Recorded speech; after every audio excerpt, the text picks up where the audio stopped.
Usai sudah ikatan cinta di antara Tessa Kaunang dan Sandy Tumiwa, kemarin Hakim Pengadilan Negeri Jakarta Selatan telah mengetuk palunya sebagai tanda jika pernikahan yang baru berusia 8 tahun 2 bulan 16 hari itu harus terhenti di tengah jalan dengan sebuah perceraian. Dalam sidang putusan cerainya kemarin, Tessa hadir ditemani oleh kedua orang tuanya, musisi Arthur Kaunang dan Julie Astuti. Sementara itu Sandy justru memilih meninggalkan persidangan dikarenakan ia harus menjalankan aktivitas syutingnya. Lantas benarkah meski sempat terpuruk karena rumah tangganya harus berakhir dengan kata cerai, Tessa dan Sandy justru mengaku lega dengan status baru mereka.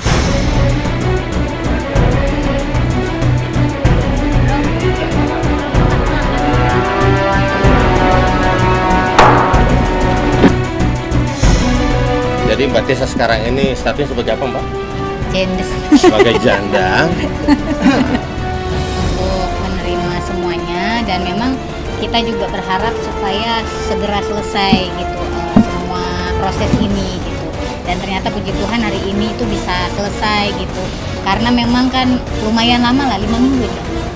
Perasaannya ya nggak ada yang perlu dibanggakan dalam hal ini. Maksudnya ya sudah dijalanin gitu ya. Ya pokoknya katanya namanya kalau cowok itu kan nggak ada nama masa idah.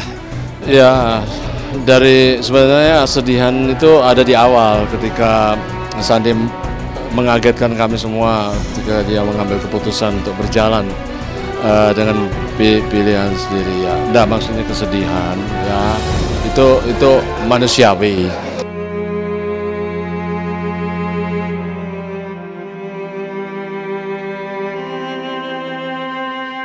Kelegaan Tessa karena akhirnya penantian panjangnya untuk lepas dari sosok lelaki yang dulu pernah begitu dicintainya ini makin lengkap setelah majelis hakim menjatuhkan hak asuh kedua anaknya kepada dirinya. Namun benarkah ada sedikit kekecewaan yang Tessa rasakan lantaran majelis hakim tak mengabulkan gugatannya soal pembagian harta gonogini dan hanya mewajibkan Sandy memberikan nafkah senilai 5 juta rupiah per bulan sebagai nafkah untuk kedua buah hatinya. Tapi tadi memang ada ini ya, ada beberapa poin yang tidak dikabulkan sama hakim ya. Ya. Setelah harta gonogini, majelis meminta agar kami mengajukan gugatan khusus. Buat saya pribadi, yang namanya rumah ini harta bersama saya dan Sandy yang sekarang ada. Kita orang tuanya, anak-anak kita kan gitu. Jadi kita buat pikiran sebagai orang tua aja gitu, apa yang bisa kita tinggalkan buat anak-anak. Udah, kalau soal harta gonogini kan semua udah disepakatin kemarin, udah sepakat di tanggal 27 yang sebelum puasa kemarin. Artinya udah disaksikan oleh keluarganya Tessa, disaksikan sama keluarganya saya, kita sudah sepakati sama-sama, udah tanda tangan, terus clear, semua udah clear, selesai, nggak ada perubahan. Kalau ada perubahan berarti kan labil. Dan kalau mengenai soal finansial itu dengan sendirinya kami saling tolong-menolong.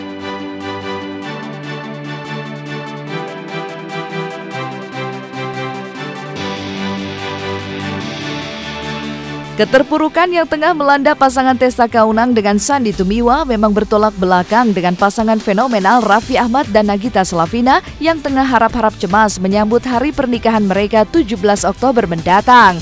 Raffi dan Gigi yang hanya memiliki sisa waktu beberapa hari lagi untuk menyelesaikan berbagai persiapan memang terus mengejar segalanya agar di acara pernikahan mereka nanti semua bisa berjalan sesuai dengan keinginan. Jika Raffi dan Gigi sudah terlebih dulu menjalani fitting baju pengantin, kemarin giliran keluarga kedua mempelai untuk menjalani fitting baju terakhir yang akan digunakan saat gelaran resepsi dan juga acara adat sungkeman. Lantas benarkah untuk mendapatkan baju seragam pernikahan karya desainer Ana Avante, Raffi Ahmad harus mengeluarkan budget hingga miliaran rupiah? Papi gua. Halo.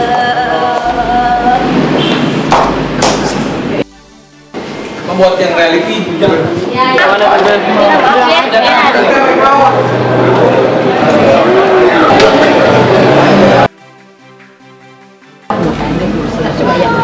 Soalnya kan aku ngikutin. Fitting hari ini apa sih kebayang untuk acara resepsi sama untuk acara sungkeman dan juga di fitting. Kalau untuk resepsi itu kan temanya hijau, hijau-hijauan. Kalau untuk yang sungkeman itu soft, warna-warna soft.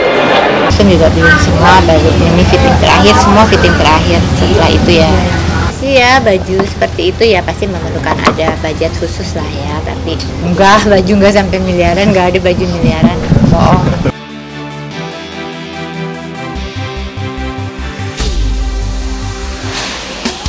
Kesiapan Raffi dan Gigi menuju pelaminan memang tak perlu diragukan lagi. Namun mengapa di saat Raffi dan juga pihak keluarganya sibuk melakukan fitting baju, Gigi justru masih menyembunyikan soal pakaian yang akan ia kenakan nanti? Benarkah jika di acara pernikahannya nanti, Gigi akan mewujudkan mimpinya sejak kecil, yaitu bisa memakai baju pengantin tradisional dodotan? Dan apa yang membuat Raffi Ahmad menolak menjalani pingitan sebagaimana biasanya dijalani oleh calon pengantin? Karena Gigi memakai baju dodot yang pakem Jawa sekali gitu. Katanya udah cita-cita dia dari kecil kalau nanti pernikahan dia ingin pakai baju yang tradisional Jawa sekali gitu. Cita Gigi atau Raffi? Gigi, Raffi boro-boro kali dia mah mikirin apa namanya calon mempelainya pakai pengantin apa baju apa. Itu cita-cita Gigi dan saya juga semua saya serahkan dari awal.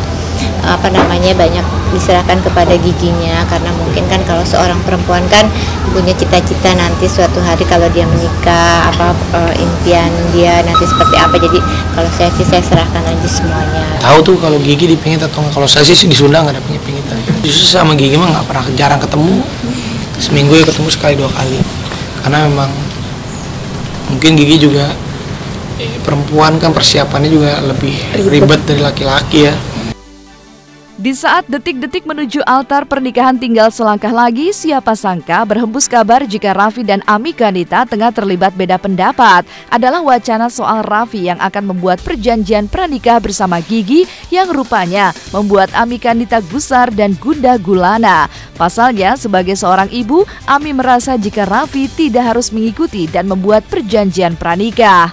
Lantas benarkah jika keinginan Raffi ini berkaitan dengan aset serta pundi-pundi kekayaan yang dimiliki Raffi? Enggak, kalau menurut saya pribadi sepertinya itu nggak akan mungkin masukan banyak dari yang lain-lainnya dari semua pihak, tapi kalau menurut saya pribadi sih itu saya nggak perlu gitu kan. Sebenarnya kalau dari pribadi saya, pribadinya Raffi, pribadi Gigi itu nggak kayaknya tidak akan membuat seperti itu. Kayak gitu kan, itu dibuat juga tentunya tidak akan menyudutkan atau mempersulit kedua pasang ataupun keluarga, tapi tetap mungkin budaya itu kan kalau di barat udah, kalau di Indonesia sendiri sepertinya kan masih asing juga. Jadi kayak gitu-gitu ya semuanya harus dibicarain lagi sama keluarga. Urusan perjanjian pernikahan kan kita juga dari awal sih kita belum ngobrol itu karena kita juga, saya juga baru tahu akan ada hal itu, jadi nggak tahu juga.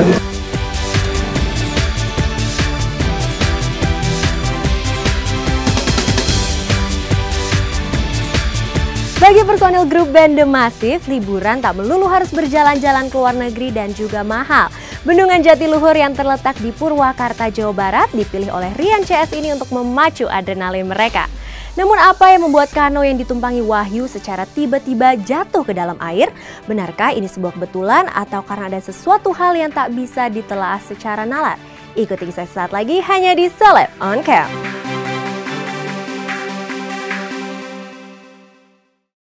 Bagi sebagian musisi tanah air, jalan-jalan ke luar negeri adalah salah satu cara mereka untuk bisa istirahat sejenak dan merefresh pikiran dari jadwal manggung yang padat. Tetapi hal tersebut tidak bagi grup band The Massive. Pasalnya, grup band yang digawangi oleh Rian Eki Pradipta, Dwiki Aditya Marsal, Nurul Damar Ramadan, Rai Kurniawan Iskandar Dinata, dan Wahyu Piaji ini